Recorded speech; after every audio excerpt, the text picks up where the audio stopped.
Big boss ಮನೆಯಲ್ಲಿ ಹೊಸ ವರ್ಷವನ್ನು ಸ್ಪರ್ಧಿಗಳು ಹಾಡುತ್ತಾ ಕುಣಿಯುತ್ತಾ ಸ್ವಾಗತ ಮಾಡಿದರು.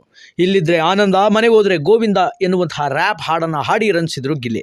ಅಶ್ವಿನಿ, ಧ್ರುವನ್ ಸೇರಿದಂತೆ ಮನೆ ಮಂದಿ ಎಲ್ಲ ಇದರ ಬಗ್ಗೆ ಧನಾತ್ಮಕ ಅಂಶಗಳನ್ನು ಗಿಲ್ಲಿ ತಮ್ಮ ಹಾಡಿನಲ್ಲಿ ಸೇರಿಸಿದರು ಅಂತ ಹೇಳಿದರು. ಮನೆಯ ಮಹಿಳಾ ಸದಸ್ಯರುಗಳು ಡ್ಯಾನ್ಸ್ ಮಾಡಿದರೆ, ಪುರುಷ ಸದಸ್ಯರು ರ್ಯಾಂಪ್ ವಾಕನ್ನು ಮಾಡಿದರು.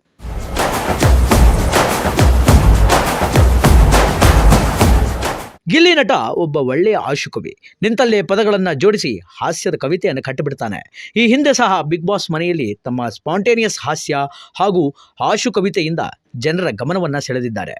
ವೀಕೆಂಡ್ನಲ್ಲಿ ಸುದೀಪ್ ಅವರು ಕೇಳಿದಂತಹ ಎಲ್ಲ ಪ್ರಶ್ನೆಗಳಿಗೆ ಮನೆಯ ಸದಸ್ಯರ ಬಗ್ಗೆ ಡಮಾಲ್ ಡಿವಿಲ್ ಡಕ್ಕಾ ಎಂದು ಅಲ್ಲಿಯೇ ಹಾಡು ಕಟ್ಟಿ ಹಾಡಿದರು.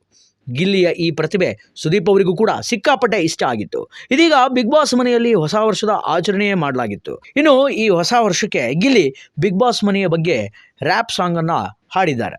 ಸ್ವಲ್ಪ ಕಂಟೆಸ್ಟೆಂಟ್ ಫೈನಲ್ ಹೋಗೋ ಎಕ್ಸೈಟ್ಮೆಂಟ್. ಇಲ್ಲೇ ಇದ್ರೆ ಆನಂದ, ಮನೆಗೆ ಹೋದ್ರೆ ಗೋವಿಂದ. ಇಲ್ಲಿದ್ರೆ ಆನಂದ, ಮನೆಗೆ ಹೋದ್ರೆ ಗೋವಿಂದ ಎನ್ನುವಂತಹ ರ್ಯಾಪ್ ಹಾಡನ್ನ ಗಿಲ್ಲಿ ಹಾಡಿ ಎಲ್ಲರನ್ನ ರಂಜಿಸಿದರು. ಅಶ್ವಿನಿ, ಧ್ರುವಂತ್ ಸೇರಿದಂತೆ ಮನೆ ಮಂದಿ ಬಗ್ಗೆ ಧನಾತ್ಮಕ ಅಂಶಗಳನ್ನು ಗಿಲ್ಲಿ ತಮ್ಮ ಹಾಡಿನಲ್ಲಿ ಸೇರಿಸಿಕೊಂಡಿದ್ದರು. ಧ್ರುವಂತ್ ಅವರಿಗೆ ಭಕ್ತಿಯೇ ಶಕ್ತಿ ಎಂದು, ಅಶ್ವಿನಿ ಅವರಿಗೆ ಅಡುಗೆ ಸೂಪರ್ ಎಂದು, ರಘು ಅವರಿಗೆ ಮಗುವಿನ ಮನಸ್ಸೆಂದು, ರಾಶಿಕಾ ಬಹಳ ಹಾಟ್ ಎಂದು, ಹೀಗೆ ಒಬ್ಬೊಬ್ಬರ ಬಗ್ಗೆ ಒಂದೊಂದು ಅಂಶಗಳನ್ನು ಹಾಡಿನಲ್ಲಿ ಸೇರಿಸಿ ಹಾಡನ್ನು ಕಟ್ಟಿ ಹಾಡಿದ್ರು ಗಿಲ್ಲಿ. ರಕ್ಷಿತಾ ಕಮ್ಮಿ ಸೈಜು, ಮ್ಯಾಕ್ಸಿಮಮ್ ವಾಯ್ಸು, ಇಲ್ಲೇ ಇದ್ರೆ ಆನಂದ, ಮನೆಗೆ ಹೋದ್ರೆ ಗೋವಿಂದ. ಅಸಲಿಗೆ ತಮಾಷೆಯ ಹಾಡೊಂದನ್ನು ಬರೆಯೋದಕ್ಕೆ ಗಿಲ್ಲಿ ಮುಂದಾಗಿದ್ದರು.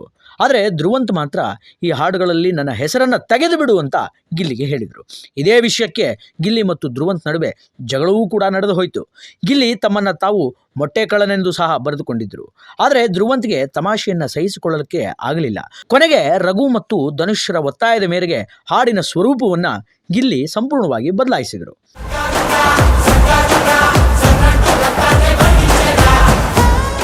ಬಿಗ್ ಬಾಸ್ ಮನೆಯಲ್ಲಿ ನ್ಯೂ ಇಯರ್ ಸೆಲೆಬ್ರೇಷನ್ ಅನ್ನು ಸಖತ್ತಾಗಿ ಮಾಡಿದರು. ಗಿಲ್ಲಿಯ ರ್ಯಾಪ್ ಸಾಂಗ್ ಕೇಳಿದ ಬಳಿಕ ಬಿಗ್ ಬಾಸ್ ಮನೆಯ ಮಹಿಳಾ ಸದಸ್ಯರೆಲ್ಲ ಸೇರಿಕೊಂಡು ಬಿಗ್ ಬಾಸ್ ಥೀಮ್ ಸಾಂಗಿಗೆ ಡ್ಯಾನ್ಸ್ ಕೂಡ ಮಾಡಿ ರಂಜಿಸಿದರು.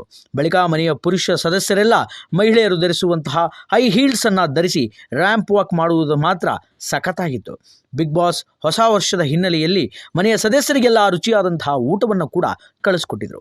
ಊಟದ ಬಳಿಕ ಪಟಾಕಿಯನ್ನು ಹೊಡೆದು ಮನೆಯ ಸದಸ್ಯರೆಲ್ಲ ಹೊಸ ವರ್ಷವನ್ನು ಸಂಭ್ರಮಾಚರಿಸಿದರು. ಬಳಿಕ ಹಾಡುಗಳಿಗೆ ಡ್ಯಾನ್ಸ್ ಕೂಡ ಮಾಡಿದರು. ಸ್ಪರ್ಧೆಗಳೆಲ್ಲ ಹಾಡುತ್ತಾ ಕುಣಿಯುತ್ತಾ ಹೊಸ ವರ್ಷವನ್ನು ಅಂದರೆ 2026 ಗ್ರ್ಯಾಂಡ್ ಆಗಿ ಸಖತ್ತಾಗಿ ಎಂಜಾಯ್ ಆಗಿ ವೆಲ್ಕಮ್ ಮಾಡ್ಕೊಂಡ್ರು. Entertainment bureau, rebel TV, Bengaluru.